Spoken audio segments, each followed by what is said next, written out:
마가복음 14장 12절로부터 25절 말씀인데요. 다 같이 한번 읽어보는데 분단을 나눠서 한 절 요소 분단에서 읽고 다음 절은 중간에서 읽도록 하겠습니다. 마가복음 14장 12절부터 읽겠습니다. 시작. 유교절이 첫날 곧 유월절 양잡는 날에 제자들이 예수께 여짜오되 우리가 어디로 가서 선생님으로 유월절을 적으시게 예비하기를 원하시나이까. 예수께서 제자들에게 부르시며 가라사대 성내로 들어가라. 그리하면 물동경을 가지고 사는 사람을 만나니 그를 따라가서 어디든지 그에 들어가는 그 집주인에게 이르되 소승의 말씀이 내가 내 제자들과 함께 유월절을 먹을 나의 객실이 어디 있느냐. 그리하면 자기를 베풀고 예비된 큰 방에 보이니 거기서 우리를 위하여 예배하라 하시는데 제자들이 나가 성내로 들어가서 예수의 하시던 말씀대로 만나 유월절을 예비하니라. 정문에 그 12를 데리시고 와서 다 앉아 먹을 때 예수께서 가라사대 내가 진실로 너희에게 이르노니 너희 중에 한 사람 곧 나와 함께 먹는 자가 나를 팔리라 하신대. 저희가 근심하여 하나씩 하나씩 여짜오되 내니까 이르시되 12 중 하나 곧 나와 함께 그릇에 손을 넣는 자니라. 인자는 자기에게 대하여 기록된 대로 하느니라. 인자를 파는 그 사람에게는 화가 있으리로다. 그 사람은 차라리 나지 아니하였다면 제게 좋을 뻔하는 문제라 하시니라. 저희가 먹을 때 예수께서 떡을 가지사 축복하시고 떼어 제자들에게 주시며 가라사대 받으라 이것이 내 몸이니라 하시고 또 잔을 가지사 차례하시고 저희에게 주시니라 이를 하시네. 가라사대 이것은 많은 사람을 위하여 우리와 나의 피 곧 언약의 피니라. 진실로 너희에게 이르노니 내가 포도나무에서 난 것을 하나님 나라에서 새 것으로 마시는 날까지 다시 마시지 아니하리라 하시니라. 지난 시간에 청년수교의 3대 성례가 있다고 그랬죠? 어떤 거죠? 3대 성례는? 세례, 세종례, 성찬례. 그래서 3대 성례 중에서 오늘 마지막 성찬례에 대해서 공부하는 시간입니다. 지난 시간에 목사님 말씀하시기를 성례 3가지 조건이 있다고 그랬죠? 3가지 조건이 뭐죠? 예수께서 사직하시고 구원과 관계가 있어야지 성례로 정해지게 되는데 이 성찬은 그런 의미에서 이 3가지 조건을 다 갖추고 있어서 청년수교에서는 성례로 지키고 있습니다. 또 지난 시간 좀 복습을 하자면 성찬에 대해서는 공관복음 3군데에서 다 기록이 되어 있다고 말씀을 드렸죠. 근데 요한복음에는 성찬에 대한 내용이 없고 영적인 의미만 기록이 되어 있다고 들으셨을 거예요. 한번 찾아보겠습니다. 요한복음 6장 47절부터 59절 말씀인데요. 요한복음 6장 47절부터 59절 말씀을 아까와 동일한 방법으로 한 절씩 읽어보겠습니다. 자, 이쪽 동작부터 시작. 진실로 너희에게 이르노니 믿는 자는 영생을 가져나니 내가 곧 생명의 떡이로다. 너희 조상들은 광야에서 만나를 먹었어도 죽었거니와 이는 하늘로서 내려오는 떡이니 사람으로 하여금 먹고 죽지 아니하게 하는 것이니라. 나는 하늘로서 내려온 산떡이니 사람이 이 떡을 먹으면 영생하리라. 나의 줄 떡은 곧 세상의 생명을 위하여 내 살리라 하시니라. 이러므로 유대인들이 서로 다투어 가로되 이 사람이 어찌 주니 제사를 우리에게 주어 먹게 하게 되냐. 예수께서 이르시되 내가 진실로 너희에게 이르노니 인자의 살을 먹지 아니하고 인자의 피를 마시지 아니하면 너희 속에 생명이 없느니라. 내 살을 먹고 내 피를 마시는 자는 영생을 가졌고 마지막 날에 내가 그를 다시 살리리니 내 살은 참된 양식이요 내 피는 참된 음료로다. 내 살을 먹고 내 피를 마시는 자는 내 안에서 거하고 나도 그 안에 거하나니 살아계신 아버지께서 나를 보내심에 내가 아버지로 인하여 사는 것 같이 나를 먹는 그 사람도 나로 인하여 살리라. 이것은 하늘로서 내려온 떡이니 조상들이 먹고도 죽은 것과 같지 아니하여 이 떡을 먹는 자는 영원히 살리라. 이 말씀은 예수께서 가버나움 땅에서 가르치실 때 하셨느니라. 예, 여기 보면 가버나움 회당에서 가르치실 때 이런 성찬의 의미에 대해서 말씀하신 내용을 기록하고 있는데요. 예수님께서 생명의 떡이다. 하늘에서 내려온 살아있는 떡이다. 내 살은 참된 양식이다. 내 피는 참된 음료다. 이런 말씀을 하셨죠. 복음서 이외에도 사실은 성찬에 대한 언급이 있는 곳이 있지요. 여러분들 혹시 기억하세요? 사도 바울의 그 편지 글에 보면은 나옵니다. 고린도전서 11장 한번 찾아보겠습니다. 고린도전서 11장 23절부터 26절 말씀. 고린도전서 11장 23절부터 26절 말씀 동일한 방법으로 한번 읽어보겠습니다. 시작. 내가 너희에게 전한 것은 주께 받은 것이니 곧 주 예수께서 찾으시던 밤에 떡을 가지사 축사하시고 떼어 가라사대 이것은 너희를 위하는 내 몸이니 이것을 위하여 나를 기념하시고 식후에 또한 이와 같이 잔을 가지시고 가라사대 이 잔은 내 피로 세운 새 언약이니 이것을 행하여 마실 때마다 나를 기념하라 하셨으니 너희가 이 떡을 먹으며 이 잔을 마실 때마다 주의 죽으심을 오실 때까지 전하는 것이라. 사도 바울이 아마도 계시를 통해서 받았는지 모르겠는데 주께 직접 받았다고 하면서 기록한 말씀인데요. 복음서 이외의 다른 곳에 나와 있는 성찬과 관련된 근거입니다. 그런데 오늘 우리가 배울 이 성찬은 유월절하고 긴밀한 관련이 있습니다. 그래서 예수 그리스도가 유월절 희생양으로 오셨다는 기록이 참 많죠. 한번 찾아보겠습니다. 요한복음 1장 29절 말씀. 요한복음 1장 29절 말씀 다 같이 한번 읽어보겠습니다. 시작. 이튿날 요한이 예수께서 자기에게 나오심을 보고 가로되 보라 세상 죄를 지고 가는 하나님의 어린 양이로다. 세상 죄를 지고 가는 하나님의 어린 양이로다. 이렇게 이야기하고 있습니다. 다른 곳에도 있어요. 고린도전서 5장 7절 말씀 한번 읽어보겠습니다. 고린도전서 5장 7절 말씀. 이것도 다 같이 한번 읽겠습니다. 시작. 너희는 누구 없는 자인데 새 덩을 하기 위하여 누구는 그를 내어버리라. 우리의 유월절 양 곧 그리스도께서 희생되셨느니라. 그리스도께서 유월절 희생양으로 희생되었다는 기록이죠. 성찬의 목적과 의 축복에 대해서 잠깐 살펴보면은 성찬의 목적은 예수 그리스도의 죽으심을 기념하는 것입니다. 그 내용이 어디 나오는가 하면 고린도전서 11장 23절로 26절에 나오는데요. 한번 같이 읽어보겠습니다. 고린도전서 11장 23절에서 26절.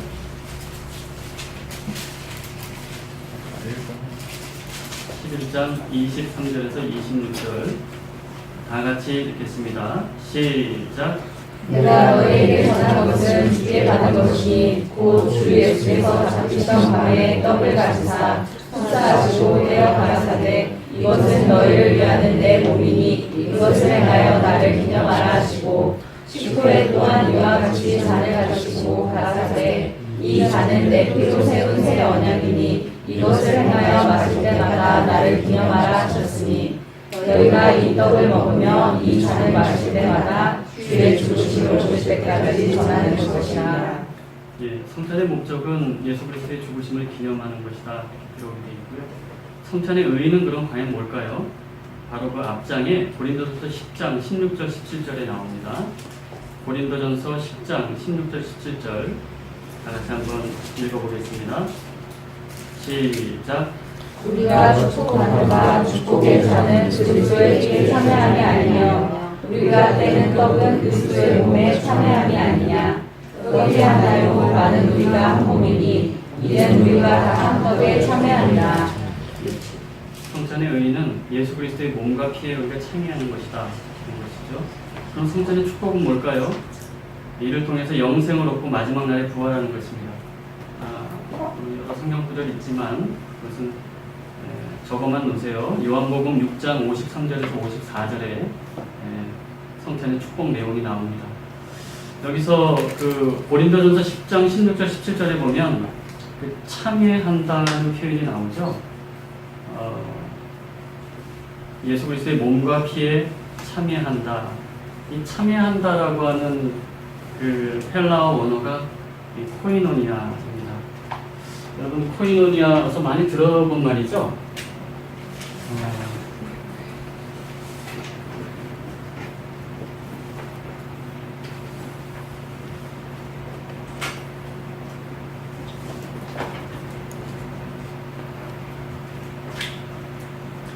코이노니아, 연합하다, 교제하다라는 의미인데요.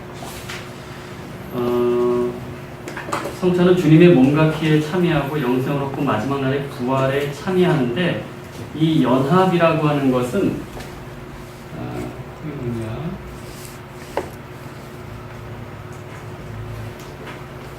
개인적인 차원의 의미와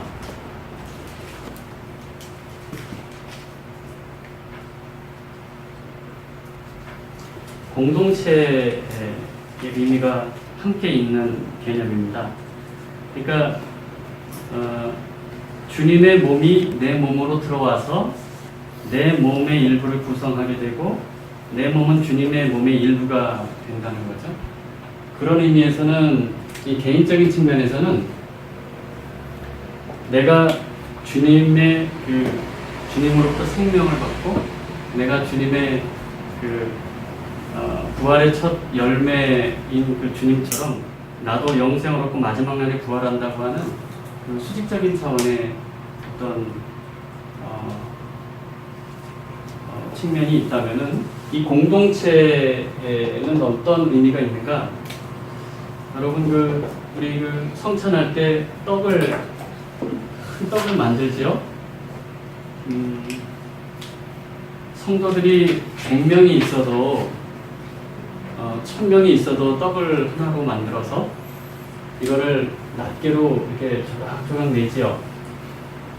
그래서 예수 그리스도의 몸 거기에 참여하는 우리가 이 하나의 조각, 작은 조각이라고 생각을 한다면 예수 그리스도의 한 몸에 우리가 지체로서 참여하는 것이고 그것은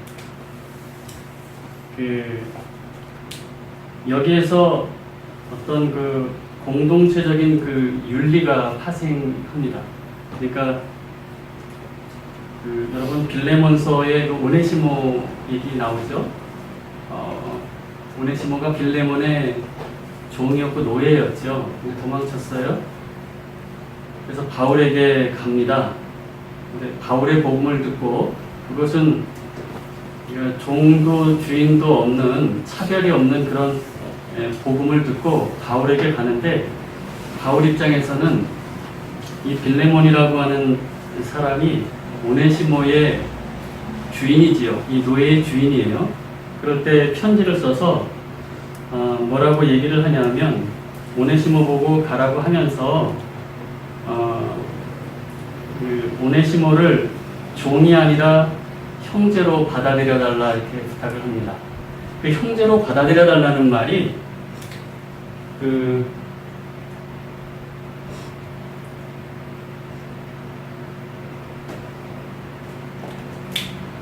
이게 사회과학적으로 인간은 평등하니까 노예를 좀 해방시켜달라 이런 의미가 아니고 여기서 바울이 이야기한 게 바로 코이노니아입니다.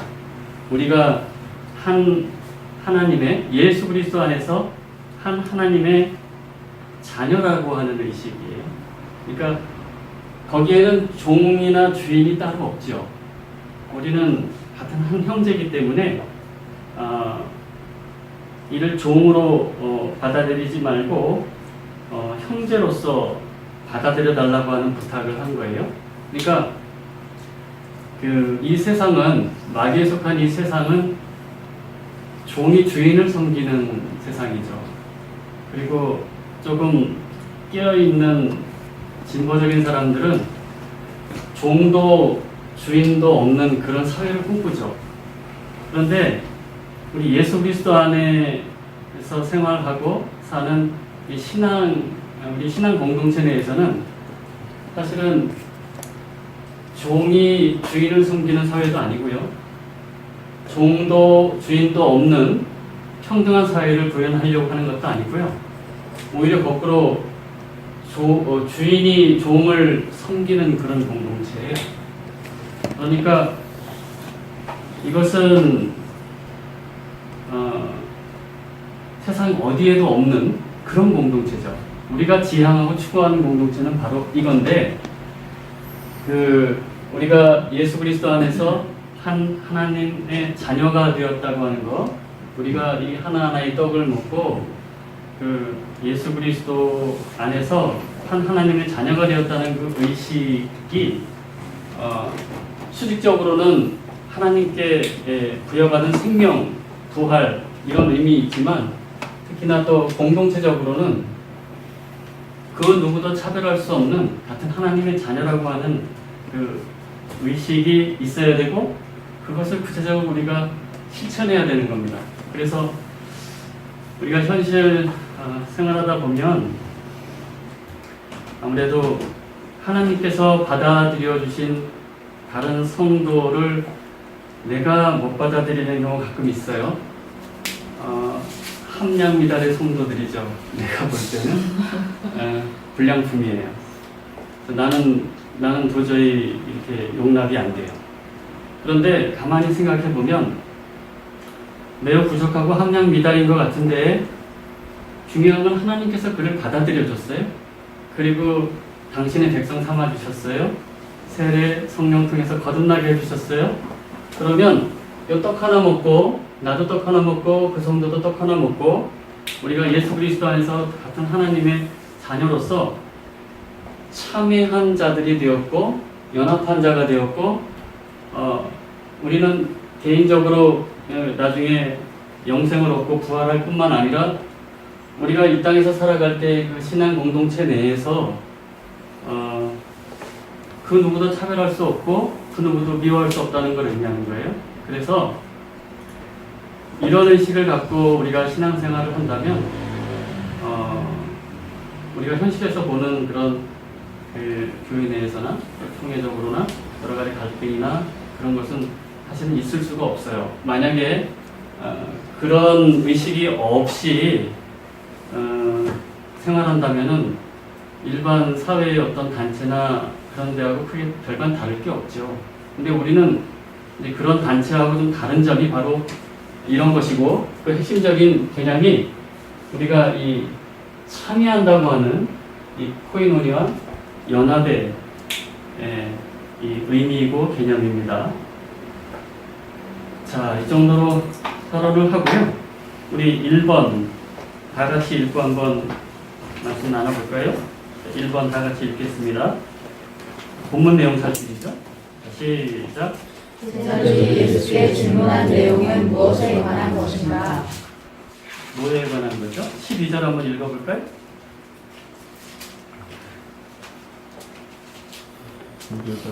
누가복음 14장 12절. 자, 시작. 유대인의 전날하고 유월절 양 잡는 날에 제자들이 예수께 여짜오되 우리가 어디로 가서 선생님이 유월절을 지키시기에 위하여 원하시나이까 하느냐. 네. 누가복음 22장 8절에 따르면 예수께서 베드로와 요한을 보내서 유월절을 예배하라고 하셨고, 이에 따라 제자들이 어디로 가서 유월절 만찬을 잡수실 것인지 질문했어요. 일반적으로 유월절 음식은 양고기가 있고 누룩 없는 빵, 그리고 쓴 나물 이런 것들로 구성되어 있죠. 출애굽기 12장 8절에 나옵니다. 근데 여기서 십상 주일의 만찬인 성찬에 등장하는 음식은 그 누룩 없는 빵하고 포도주가 등장해요.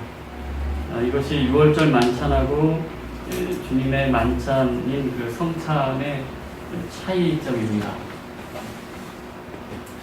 자, 2번 읽고 한번 생각해 볼까요? 자, 2번 시작. 이에 대하여 예수께서는 6월절 만찬을 어떻게 준비하도록 지시하셨는가? 13절부터 15절 말씀 다시 한번 읽겠습니다. 다 같이 시작.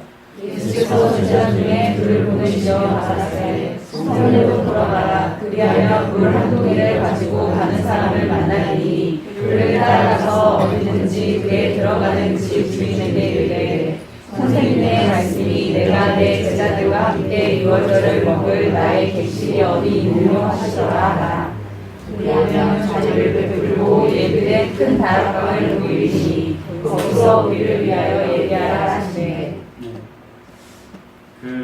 누가복음 22장 8절에 보면 제자 둘을 보냈는데 베드로와 요한이라고 기록이 되어 있고요. 미리 보내셔서 성 안에 있는 한 사람의 헌신으로 큰 다락방을 예비하게 하셨습니다.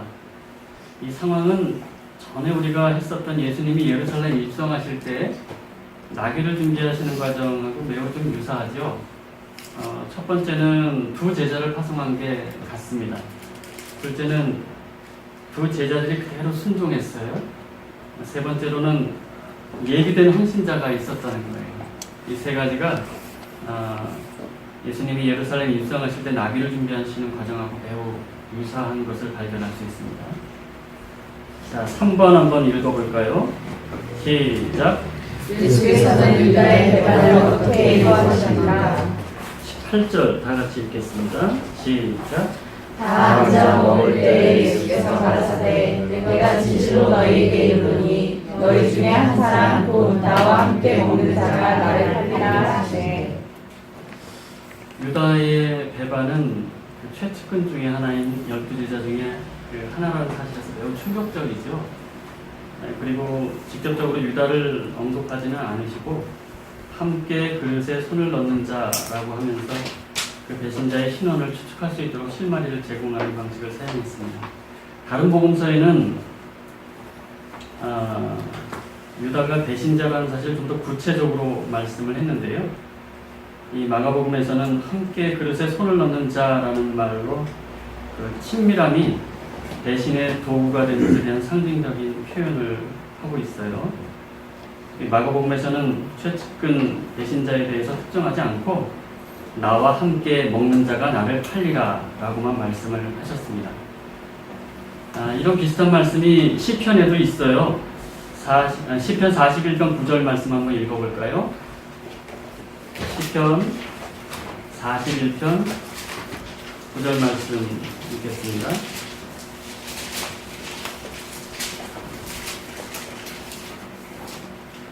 다 같이 읽겠습니다. 시작. 나의 신랑과 내 떡을 먹던 나의 가까운 친구도 나를 쫓아여 그 발자취를 들었나이다. 다윗이 노래한 시인데요. 이런 상황과 매우 흡사합니다. 그런데 마가복음이 다른 복음서 중에서 제일 먼저 기록이 된 복음서죠. 여기서는 그 유다에 대한 직접적인 표현이 나와 있지 않은데 이것은 혹시 이것을 기록한 마가의 어떤 의도가 담겨 있는 것은 아닌가 이렇게 생각이 듭니다. 그러니까 예수님의 제자 10들 중에 한 명은 예수를 판 사람이 되었고요. 배반자가 되었고 또 다른 한 명은 예수님을 3번이나 부인을 했어요. 나머지도 전부 뿔뿔이 다 도망쳤죠. 사실 유다만 예수님을 배반한 것은 아니었던 것 같아요. 본질적으로는 예수님 배반한 거 다른 제자들도 마찬가지가 아니었을까 싶어요. 그래서 사실 유다만의 문제는 아니었죠. 그래서 나 자신도 배반자가 될 수 있다. 저는 그런 교훈을 여기서 봤습니다. 그거는 오늘날에도 마찬가지예요. 그 초기 그리스도교가 전도하는데 가장 큰 장애물이 두 가지가 있었어요. 하나는 그 메시아가 십자가에 돌아가셨다고 하는 그 사실하고요. 또 하나는 유다의 배반입니다. 십자가의 죽음이라고 하는 것이 유대인들한테는 매우 치욕스럽고 하나님께 저주받은 사람이나 나무에 달려 죽는 거였어요. 그래서 신명기 21장 23절 보면은 나무에 달린 자는 하나님께 저주를 받았음이니라라는 기록이 있습니다. 그래서 유대인들이 생각할 때는 메시아가 십자가에 달려서 죽는다는 것은, 십자가의 죽음은 이거 보통 죽음이 아니에요. 인간은 누구나 이 마지막 죽음을 좀 평안하게 죽었으면 하는 것이 누구나 바람입니다. 그런데 십자가에 죽는다는 것은 그 죽는 과정도 굉장히 처참할 뿐만 아니라 죽은 이후에도 일반적인 매장지를 찾을 수가 없어요. 다 거부해요. 그래서 동물의 밥이 됩니다. 새들의 밥이 돼요. 그래서 십자가의 죽음이라는 것은 이 유대인들한테는 너무나 처참하고 상상하기 힘든 그런 죽음이에요. 그런데 메시아가 다윗의 자손이 십자가에서 죽었다? 그거를 쉽게 납득하기가 쉽지가 않아요. 또 하나는 유대인들이 생각할 때 이방인에 해당하는 그 헬라인들이나 로마인들은 그 당시에 그 헬레니즘의 지적인 세례를 받은 그 당시에 어떤 지식인들은 신적인 존재는 죽는 게 아니에요. 신은 영원히 사는 존재인데 인간의 몸을 하고 와서 신이 죽었다? 그 얼른 납득이 안 돼요. 그래서 이건 미련한 짓이라고 생각해요. 이거는 있을 수 없고 미련한 짓이다. 그러니까 그 논리를 쉽게 받아들이기가 어렵죠. 그래서 사도 바울은 고린도전서 1장 18절에 그렇게 기록하고 있습니다. 십자가의 도가 멸망하는 자들에게는 미련한 것이다. 그게 멸망하는 자들에게라고 하는 것은 사실 이방인들을 가르치고요.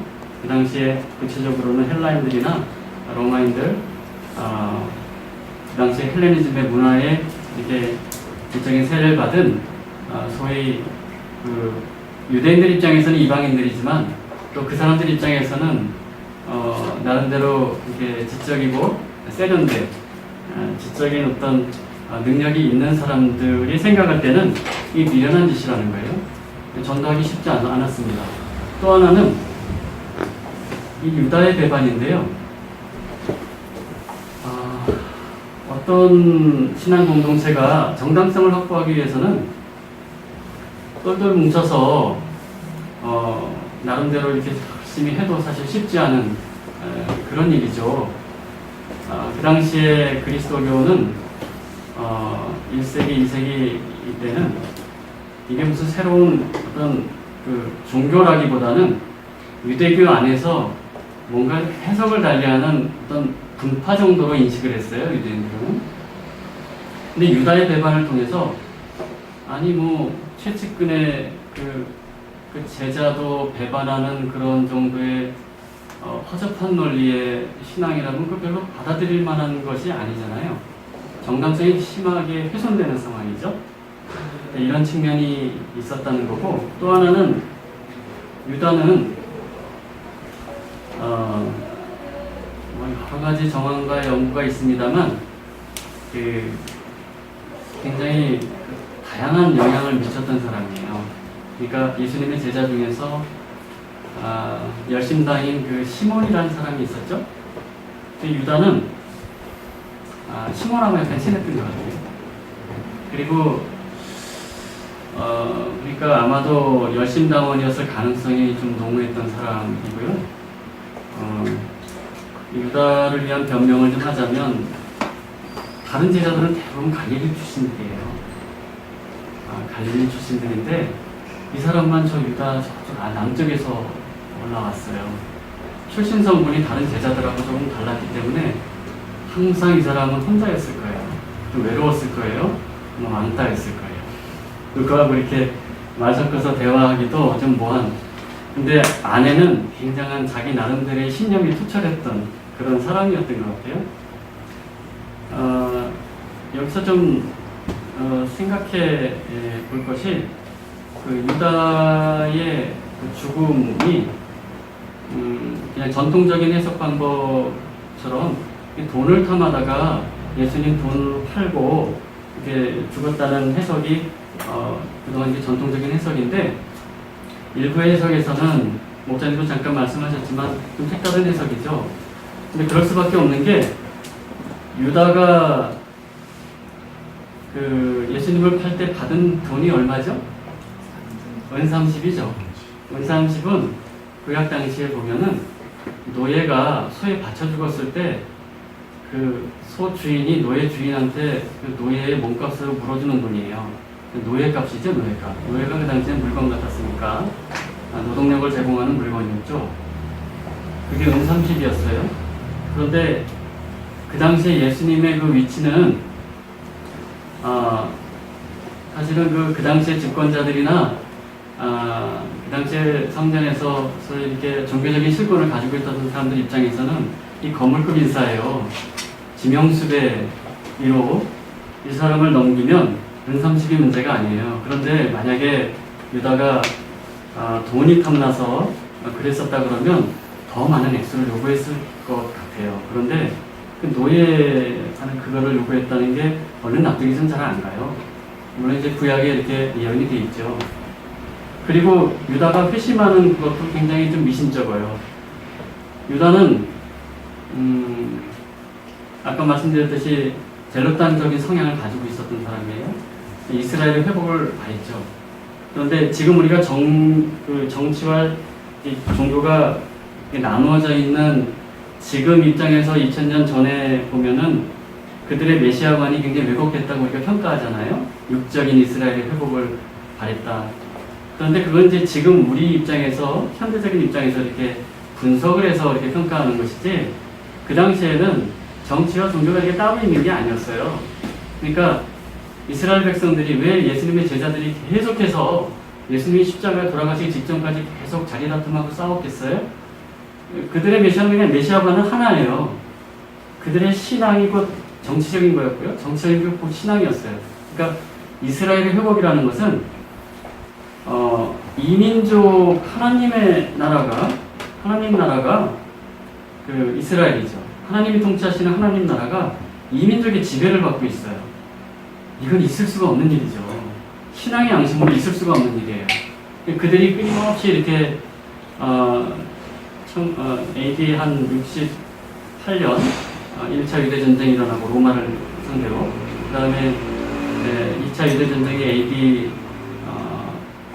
128년 정도에 일어나는데, 끊임없이 이렇게 반란을 일으키고 혁명을 꿈꿨던 것은 바로 하나님 나라의 회복이에요. 그들에게 있어서는 하나님 나라가 뭐 이렇게 정치적인 거, 종교적인 게 이게 따로 있는 게 아니라 하나님 나라의 회복이 하나였던 거예요. 그렇기 때문에 예수님의 제자들이 그렇게 자꾸 다리다툼하고 싸웠던 것은 우리가 이해가 얼른 안 되는데, 안 되는 이유가 있는 거예요. 그들은 둘이 하나여서 그래요. 그런데 유다도 그런 걸 꿈꿨는데, 예수님을 궁지로 몰아넣으면 그 메시아잖아요. 뭔가 이렇게 하나님의 군대를 동원해가지고 우리의 그 이민족 로마를 확 쓸어버리고 뭔가 하나님 나라의, 하나님의 왕국을 세워줄 것을 기대하고 아마 그런 식으로 했을 거예요. 그런데 유다의 그 눈빛, 유다의 그 표정, 저는 그걸 상상해보면 굉장히 슬퍼요. 왜냐하면 유다는 그거를 바라고서 이렇게 궁지에 몰아넣었는데, 예수 그리스도는 말이죠, 마치 죽으러 가는 그 양, 털 깎이고 나중에 이제 이 희생되는 희생양으로서 아무 말도 없이 그 불의한 재판에 어떤 반항도 없이 어떤 설명도 없이 변명도 없이 그대로 죽음을 향해서 가고 있는 거예요. 유다는 거기서 이게 아니다 싶었던 거죠. 그래서 회심을 했는데 굉장히 괴로웠을 거예요. 자기가 원래 생각했던, 의도했던 그런 거하고는 전혀 다른 길로 가고 있으니까. 이런 것은 성경과 또 외경과 그 당시에 여러 가지 자료들을 이제 종합해 보면 그럴 개연성이 좀 있다, 이렇게 말씀드리는 거. 그랬을 때 그러면 이 유다라고 하는 사람이, 내가 유다를 변명하는 것이 그럼 우리가 유다가 굉장히 이렇게 괜찮은 사람이다라기보다 우리가 유다처럼 되지 말아야 된다는 걸 지금 말씀을 드리는데 왜 그러냐면 여러분 신념하고 신앙이 같은 건가요?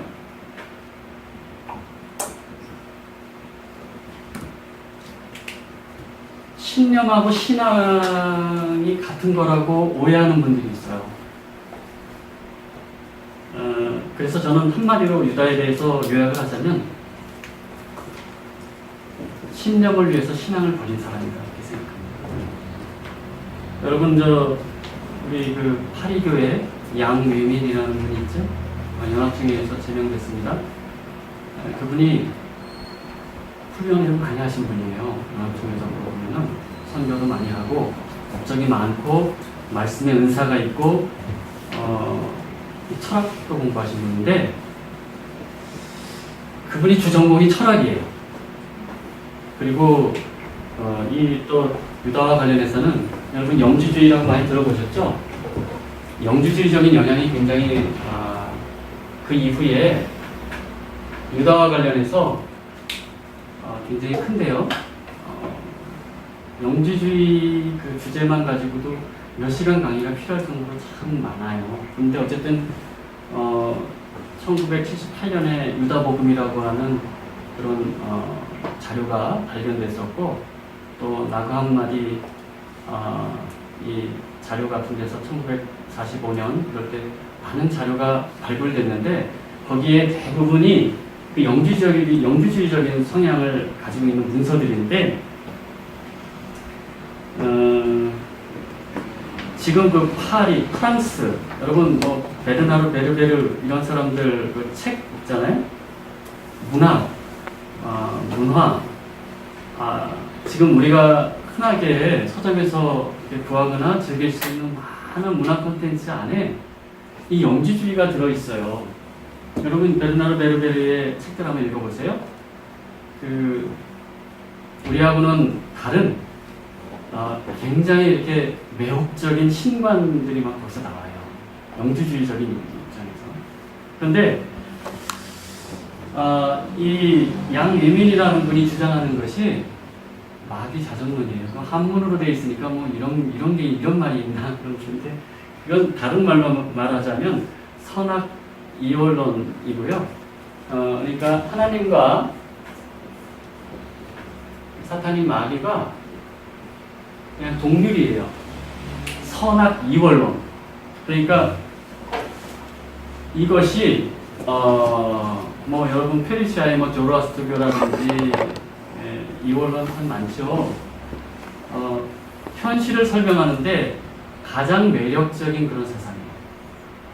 여러분 그 기독교에서 말하는 하나님이 전체를 다 총괄하시고 사탄은 그 아래에 있어서 마지막 날에 심판받는다고 하는 것은 이게 그 사상적으로 보면은 어찌 보면 굉장히 옹색한 그런 사상이에요. 그런데 문제는 기독교는 그것을 고수하고 있고요. 현실을 설명하기 가장 좋을 것 같은 이런 이원론적인 선악 이원론적인 그런 것은 이미 기독교를 떠난 얘기예요. 그런데 양위민이라는 분의 마귀 자전론은 바로 이런 거예요. 그래서 저도 그분을 한마디로 그냥 평가하자면 자신의 신념을 위해서 신앙을 버린 분이다 저는 이렇게 봐요. 그러니까 우리가 조심해야 될 것도 배반은 우리 공동체 내에서 일어나는 거예요. 뭐 장로교인들이 배반하겠어요? 천주교인들이 배반하겠어요? 우리가 구원의 방주고 여기에 진리가 있다고 생각하는데 우리가 유다같이 되고 양유민 그런 분처럼 된다는 거는 바로 우리가 어떤 철저한 신념이 있다 칩시다. 근데 신념 때문에 신앙을 버리는 일이 있어서는 안 된다는 거예요. 현실적으로. 그래서 파우스트의 메피스토펠레스라고 하는 인물이 나오죠. 악의 세력인데 자신을 어떻게 소개하고 묘사하고 있는가 하면 자신은 늘 악을 원하면서도 항상 선을 창조해내는 힘의 일부분이다. 이렇게 자기를 소개하고 있어요. 그러니까 그건 뭐냐면 우리 기독교, 우리 또 참여수교도 마찬가지입니다만 선악 이월론이 사실은 아니고요. 하나님께서 모든 것을 다 총괄하고 계시고 우리가 그 악이라고 생각하고 또는 불의하다고 생각하는 그것도 큰 틀에서 보면은 하나님의 섭리 안에 있는 거고, 다시 말씀드리면 유다가 예수님을 팔았으면 구원의 가장, 구속사에 있어서 구원의 가장 1등 공신은 유다겠죠. 안 그래요? 영지주의에서 그렇게 얘기해요. 유다복음서에서 그렇게 얘기해요. 예수님이 비밀 지경을 내려줬다는 거예요. 거기서는 유다가 수제자예요. 그래서 유다는 사실 그걸 원치 않았지만 자기 희생에서 예수 그리스도를 십자가에 넘겼다는 거예요. 그러니까 그러면 여기서 유다는 자기 신념 때문에 이스라엘의 회복을 위해서 만약에 열심당 그 입장에서 자기 신념으로 인해서 그 신앙을 배반했다 칩시다. 그러면 그가 사실 1등 공신이 아니라 그는 그의 잘못과 그의 분깃을 하나님 앞에서 심판받는 거예요. 그 자유의지에 의해서 자기가 선택한 일을 심판받는 거예요. 그것을, 그런 어떤 불의하고 악한 것을 통해서도 하나님께서는 마지막에 그걸 통해서 구원의 섭리를 이루시는 것은 하나님이시죠. 하나님이 그것을 통해서 구원을 이루었다고 해서 거기에 불의한 어떤 유다의 그 예수님을 판 행동이 합리화되거나 정당화되거나 상을 받아야 될 일이 아니라는 거죠. 거기에 대해서는 분명한 책임을 져야 된다는 거예요. 유다 얘기를 하다 보니까 좀 길어졌어요. 우리 4번으로 넘어가겠습니다. 4번 다 같이 읽어볼까요? 시작. 이에 대한 제자들의 반응은 어떠했는가? 19절에 나오죠? 19절 다 같이 읽겠습니다. 시작. 저희가 근심하여 하나씩 여짜오되 의리이까? 누군가의 배신으로 인한 예수님의 죽음에 대한 관심보다는 자신들이 배신자가 되지 않기를 바라는 마음이 더 드러났죠. 내니까라는 것은 공동 번역에 보면은 저는 아니겠지요 이런 표현으로 번역이 되어 있어요. 그런 의미입니다. 5번 읽어볼까요? 시작.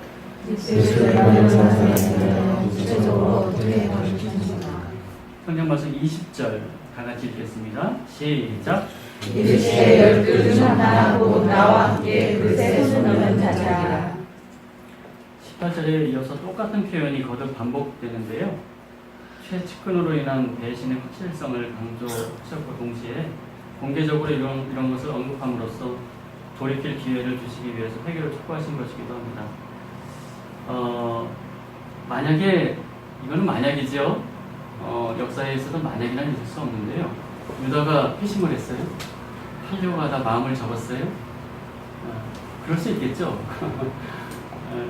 그러면 유다는 물론 아까 말씀드린 그런 하나님께 심판받는 일은 없겠지만 어떤 형태로든지 예수 그리스도께서는 그 십자가를 지시겠죠.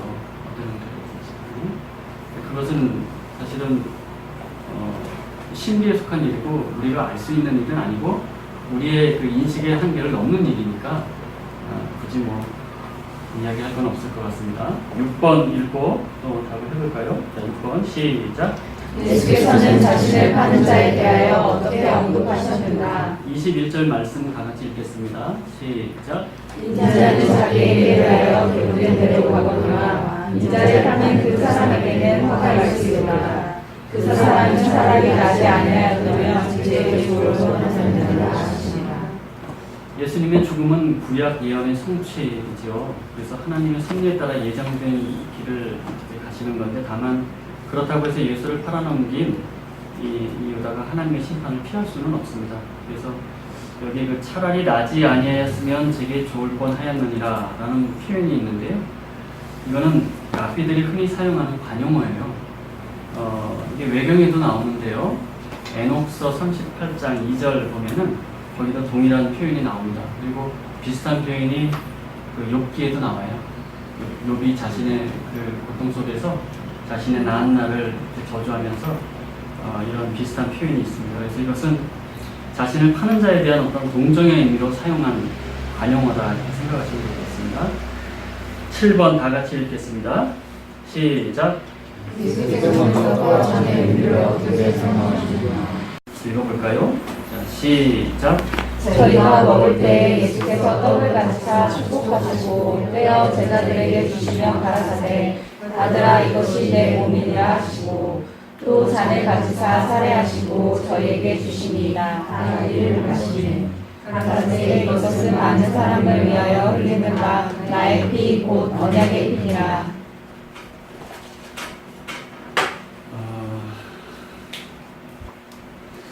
그 떡은 예수님의 몸을, 잔은 많은 사람을 위하여 흘리는 예수님의 피, 즉 언약의 피라고 설명하셨는데요. 이 부분에 대해서는 많은 신학적인 이론이 있습니다.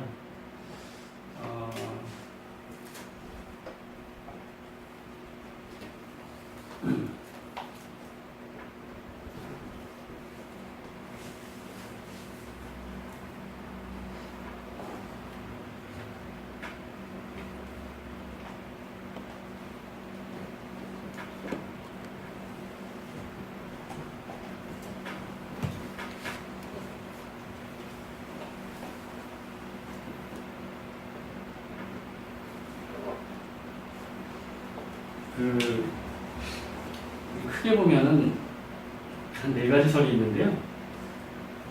이 파체설은 가톨릭의 입장이에요.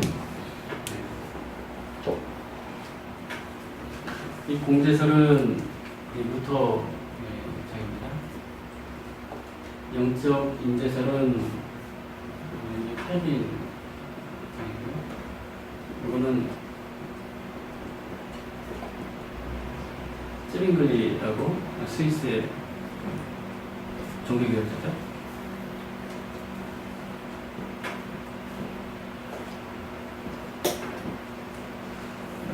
화채설이라고 하는 건요, 이거를 왜 그냥 이렇게 쓸모없어 보이는 거를 조금 설명을 드리려고 그러냐면, 우리 교회 입장이 있어야 될 거 아니에요. 우리 걸 이해하려면은 뭐 좀 이렇게 사전에 뭐 베이스라인으로 뭐가 있어야 우리는 뭐가 다른가 이런 거를 좀 비교해서 설명하기가 쉬워서 말씀을 드립니다. 몸으로 된다는 거예요. 예수 그리스도의 몸으로 변한다는 거예요. 이거는 물질적으로 변한다는 거예요.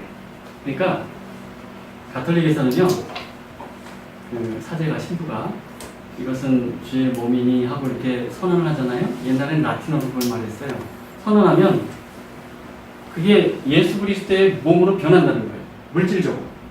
그래서 여러분 성당에 가면 굉장히 거룩한 분위기 있잖아요. 왜 그런가 하면 거기 예수 그리스도의 몸이 실제하는 곳이거든요.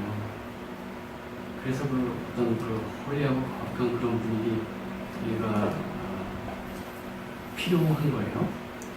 그리고 그 사람들은 우리하고 다르죠. 우리는 이렇게 몇만 명이 돼도 이게 하나의 떡으로 구워서 누룩 없는 떡으로 만들어서 이렇게 잘게 쪼개서 이렇게 참여하는데, 그 사람들은 기계를 찍어내죠. 궁전같이 비트코인하고 비슷해요. 찍어냅니다. 그래서 그거를 예수 그리스도에 부응하면서 줄 서가지고 딱 하나씩 입에 물려주면 그 몸을 잡아서 무릎 꿇은 상태에서 이렇게 하나씩 입에 물고 있는데, 잔도 주던가요? 가톨릭에서는 포도 잔은 안 줘요. 사제만 마십니다. 왜 그러냐면 예수 그리스도의 피로 변했어요. 이거 흘리면 큰일이에요. 그래서 개인당 뭐 이렇게 조그만 잔에다 준다든지 이런 일 없습니다. 대표로 마셔요, 대표. 내가 대표로 마셔요. 그 영화에 그 살바도르라고 하는 영화가 있는데요. 이제 옛날 영화예요. 어쨌든 어떤 상황이냐면 그 반군하고 뭐 이렇게 어떤 충돌점이 벌어지는데 그 성당 내부에서 그 성체성사, 그 사람들 그렇게 표현합니다. 성체성사를 하고 있고 좀 줄 서가지고 지금 이렇게 하려고 하고 있는데 성당 밖에서 기관총을 난사하는 거예요. 그러니까 뭐 그냥 창문을 통해서 막 그 총알이 빗발치니까 사람들이 힘들격산하고 쓰러져 죽는 사람이 뭐 그런데 그걸 집전하던 사제가 갑자기 그 이렇게 그 이 성체 이게 엎질러지는 거예요. 바닥에 엎질러졌어요. 근데 그때 어떤 일을 하는지 알아요? 여러분 낮은 퍼고 군대에서 엎드려가지고 박박박박 기어서 총알이 막 빗발치는데 그거를 팍 주워 담아요. 주워 담아서 그릇에 담아요. 그런 모습이 어디서 나오느냐? 이 파채설에서 나오는 거예요. 예수님의 이 몸이에요. 이거 이 땅바닥에 이렇게 있으면 안 돼요. 목숨을 걸고 그거 다 들고 모아요. 근데 그거예요. 실제로 물질적으로 예수 그리스도의 몸으로 변한다는 것이에요. 가톨릭의 입장입니다. 공제설은요, 루터는 가톨릭의 신학을 한 사람이에요. 종교개혁자라고는 하지만 이런 사람들하고는 달라요. 이 사람들은 신부 수업을 받은 사람들이 아니에요. 근데 이 사람은 사제 출신이에요. 가톨릭에. 그렇기 때문에 이것과 매우 흡사해요. 흡사한데 이게 좀 정적이라고 한다면 이건 좀 동적이에요. 그래서 공제설이라고 하는 건 있을 제자예요. 함께 있다는 뜻인데 사제가 이렇게 그 예수 그리스도의 몸이라고 이렇게 표현을 하면 물질적으로 여기처럼 변한다는 것을 굳이 이렇게 말은 하지 않지만 그 위에, 그 안에, 그 밑에 예수 그리스도의 몸이 동적으로 영어로는 다이나믹이에요. 다이나믹하게 거기에 실제한다고 보는 거예요. 그러니까 이것도 약간 이 사람들이 볼 때는 굉장히 가톨릭적인 면이 많이 묻어있는 그런 이론이에요. 신학적인 상징설을 먼저 말씀드리면은 그 상징설은 여기 있는 요거는 이것은 나의 몸이니라고 하는 그 거기에 초점을 두고 있는 이론이에요. 근데 이거는 이를 기념하라라고 하는 그 기념하라에 초점을 맞추고 있는 이론이라서 이걸 기념설이라고도 합니다. 그러니까 여기서는 그게 상징이라는 거예요. 그러니까 뭐 물질적으로 실제적으로 예수 그리스도의 몸으로 바뀐다든지 그런 게 아니라 이걸 기념하고 그것을 통해서 하나님의 은혜를, 예수 그리스도의 은혜를 우리가 받는 거다. 기념하라는 데 그 포커스를 맞추는 거예요. 좀 다르죠? 그러면 칼빈의 영적 임재설은 뭐냐? 이 루터와 쯔빙글리의 이론을 이렇게 절충한 거예요. 그러니까 이게 물질적으로 변한다는 게 아니라 성령이 그 가운데 함께 하심으로써 예수 그리스도께서 임재해 주신다는 거예요. 그러니까 이건 물질하고는 좀 다르고요. 성령으로서 함께 해주신다는 의미예요. 그런 의미입니다. 그럼 우리 교회 입장은 뭐죠? 혹시 들어본 거 있어요? 그 한문 표현으로 영화설이라고도 표현을 하는데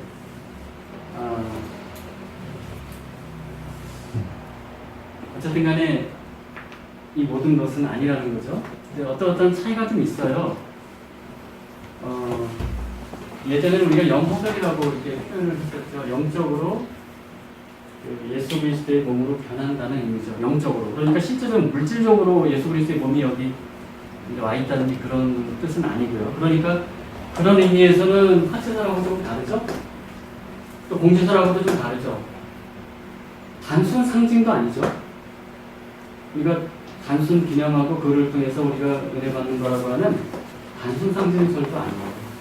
그럼 영적 임재설하고 비슷한가요? 사실은 그것도 아니에요. 그래서 우리는 이런 사실은 구속받지 않고 예수님께서 말씀하신 그 말씀 그대로 그냥 성찬을 시행하는데 이것은 나의 몸이다 라고 하는 그것도 또 이를 기념하라 라고 하는 그것도 우리는 모두 받아들이고 영적으로 예수 그리스도의 몸으로 변한다고 믿는 거죠. 영적으로라는 것은 실제 그것이 물질적으로 예수 그리스도의 몸으로 변한다는 그런 의미가 아니고 영적으로 그렇다는 거예요. 사실 눈에 보이진 않죠. 눈으로 보면 떡이고 포도즙이죠. 하지만 영적으로 그렇다는 겁니다. 그래서 이것은 아마 우리가 성령을 받은 우리이기 때문에 가능한 그런 해석인 걸로 생각이 들어요. 그래서 그 오지에 이런 쪽의 성향을 가지고 있는 오지의 선교사들은 그냥 카스테라 갖고 그냥 웬만한 아무런 그냥 음료수, 그러니까 꼭 포도즙이 아니어도 오렌지 주스 같은 거로도 뭘 해요. 그렇게 하는 거는 그걸 통해서 우리가 은혜 받는 거지 이렇게 그 자체가 중요하지 않다고 보는 이런 어떤 신학적인 조류의 예라고 할 수 있어요. 우리는 그것도 아니죠. 그러니까 아까 말씀드렸듯이 이 성서에 기초하고 있는 우리만의 이런 그 성찬에 대한 정신이 독특한 정신이 있는 겁니다. 8번 다 같이 읽어볼까요? 8번 시작. 예수께서 떡과 잔을 돌리신 후 마지막으로 어떤 말씀을 하셨는가? 25절 선생님 말씀 다 같이 읽어볼까요? 시작. 진실로 너희에게 이르노니 내가 포도나무에서 난 것을 하나님 나라에서 새 것으로 마시는 날까지 다시 마시지 아니하리라 하시라. 이 25절 말씀엔 두 가지 의미가 있는데요. 첫째는 이 만찬이 이 지상에서의 마지막 만찬임을 선언함으로써 자신의 그 십자가 고난에 대한 확고한 의지를 밝힌 겁니다. 둘째는 종말론적으로 하나님 나라에서의 새로운 만찬에 대한 약속을 하신 건데요. 하나님 나라라고 하는 것이 좀 잘 이해를 해야 될 부분인데 그 오순절 성령 강림 이후에 이뤄진 하나님 나라, 즉 교회 시대의 성찬을 1차적으로 의미하고요. 그 다음에 이는 주님의 재림 후에 있을 주님과의 만찬을 소망하게 하는 약속이기도 합니다. 그래서 하나님 나라가 완전히 궁극적으로 성취될 우리가 잘 알고 있는 그 하나님 나라도 있고, 이 땅에서 그 하나님께서 통치하는 그 영역이 하나님 나라거든요. 그러니까 이것은 스카이가 아니고 하늘이 아니고 하나님 나라인데, 그것은 하나님의 통치 영역을 의미합니다. 그러니까 지금 교회를 의미하죠. 좁은 의미에서는 교회가 하나님의 통치 영역이고, 조금 넓은 의미로 생각할 수도 있습니다. 좁은 의미로 생각할 때는 이 땅에서의 오순절 성령 강림 이후에 이루어진 하나님 나라, 즉 교회 시대의 성찬을 1차적으로 의미할 수 있습니다. 자, 그러면은 아기를 재워야 하는 관계로 이상으로 마치겠습니다. 내 삶에 적용하기는 각자들이 읽어보시고, 제가 마음으로 약속한 게 있어요. 저 자매님이 아기를 재워야 하는 시간이 9시라서 내가 9시가 되면은 덜 끝나도 그냥 끝내겠다. 다 같이 잠깐 기도함으로써 마치겠습니다.